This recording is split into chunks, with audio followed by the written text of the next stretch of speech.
What's going on, guys? TKD wants your video, and today is our Monday Day Music installment of music and history here on the channel. And today I was in the car and I was just going through my playlist, and it got me back to an artist that I used to listen to a lot more as of late, just because I got distracted with a bunch of other stuff, with school, work, all that stuff. I just kind of got distracted, in what I listened to, as of late. And I went back to this artist for today, and it was just, really, good to kind of be back in his music, for once. Just go down memory lane and, remember how I felt back when I was listening to his music a lot. And this artist goes by Johnny Rain, and he is, really, not that big in music, but he is somebody that I hope that you guys will go after and look to after watching this video. Now, the first fact here is that all of his EPs and albums are all in order, and what I mean by that is that actually all of his projects, from his first EP all the way to his latest album that he has, they are all in chronological order, and they all tell the story of his life at that particular time that it was made.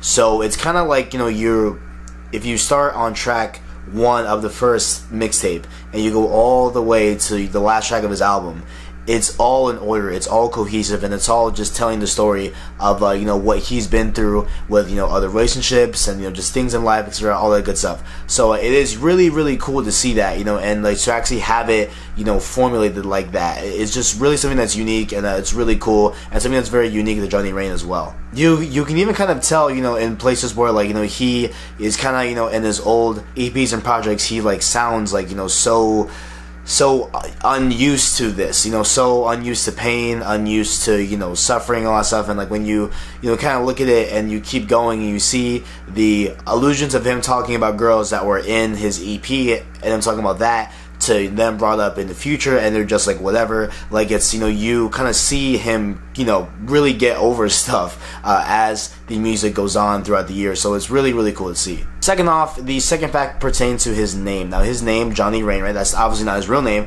but it's his stage name. And the Rain part, right, is something that's always been kind of a question, but he actually answered it on his Tumblr a few months ago. And actually the Rain has to deal with a, quote, unexplainable connection with the rain he has. So apparently he has some crazy, weird connection with the rain, and he explained that he just thinks that everything within the rain and everything during the rain is beautiful. It is the best version of itself. It is amazing to see and all that stuff. So that's kind of how he got his basis from, Johnny Rain, was that he was just so infatuated with rain growing up, I guess, and he has a unexplainable connection, I guess. So there we go. Going on to track 3, a lot of people, when I play his music, they assume that he smokes. They assume that he's high when he makes this. They assume that just because of the way his instrumentals, how he makes them, are very kind of vibey and kind of just low key. It falls under the assumption that, oh, okay, he's a pot smoker, he does that stuff and everything,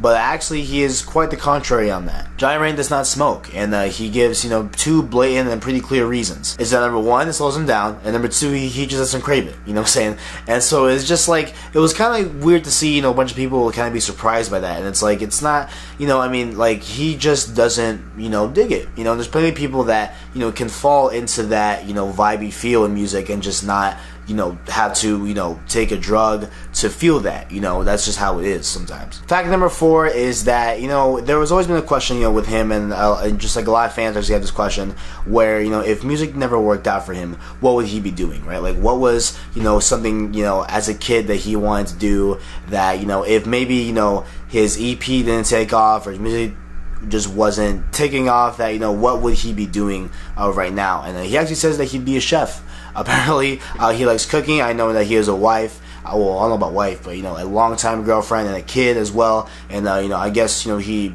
frequently makes some stuff. I don't even know. I mean, that was just kind of weird for me. That was kind of like a low ball. But I guess a lot of careers like that in the industry kind of have weird jobs that they would have done if they didn't have music. I'm saying I guess it's kind of how it is. I'm saying. And the last one here is not really a fact, but it's more of kind of a testament to my personal appreciation for Johnny Rain. Now, I first discovered Johnny Rain back, I want to say it was around maybe 2012. I want to say sophomore or freshman. I think it was a freshman. I was definitely a freshman in high school. It was around that time, so it must have been 2012. And I had a friend in school, and he put me onto his music, and I was instantly hooked. And there was a good season in there where I was instantly hooked on the LLWHEP from Johnny Rain, and it is just, that EP is insane. Pretty much all of his stuff is, you know, beyond crazy. I love it so much. You know, he's a really great R&B artist, you know, for sure, and he does not get the credit that he fully deserves. Now, one of the songs that, you know, that he has that really affected me on a personal level, and it's a song that I, you know, it's hard for me to listen to. You know, it's really hard for me to play the song, you know, whenever it's on my, you know, set back here, or if it's in the car or whatever, just, you know, just skips to it.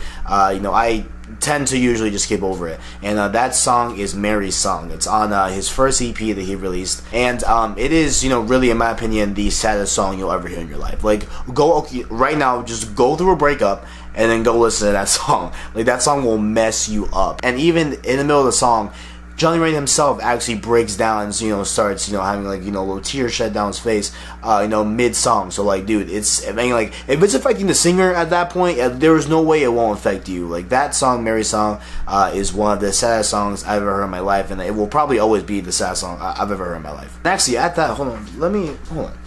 So his latest album is 11. It's, you know, that's the title of it. And I hear this, right? I got a physical copy of it because I pre-ordered, apparently, no, I forget what it was. I think it was if you pre-ordered the album, you know, on iTunes or whatever service you use, and then you emailed him, I believe it was, he would ship you out a physical copy of the album. So I got it, you know, it's artwork, all the tracks, everything. It's really nice. But the special thing about this is that it's autographed. Yes, right there, Johnny Rain autographed CD. I hold this very, very, very close to my heart. You know, I love music, and I love you know, just being a part of it, you know, to some degree, and it is just awesome to have this, you know, from one of my favorite artists, you know, growing up, and right now, currently. So, you know, just a little side bit there, you know, just a little, you know, throwing, you know, an extra little fact that I am one of the few people that got a signed copy of 11. And on that note, if you guys enjoy, make sure to like, subscribe, share, all the good stuff. Make sure to check out Johnny Rain. Check him out. Give him a listen. I'm sure you'll like it. If you're into, you know, just R&B, dark R&B, you know, just kind of, you know, sad, moppy music, definitely go check out Johnny Rain. You know, he's definitely a great artist, and an artist that really does deserve the credit that he does not get. And thank you guys for watching. And as always, I got you.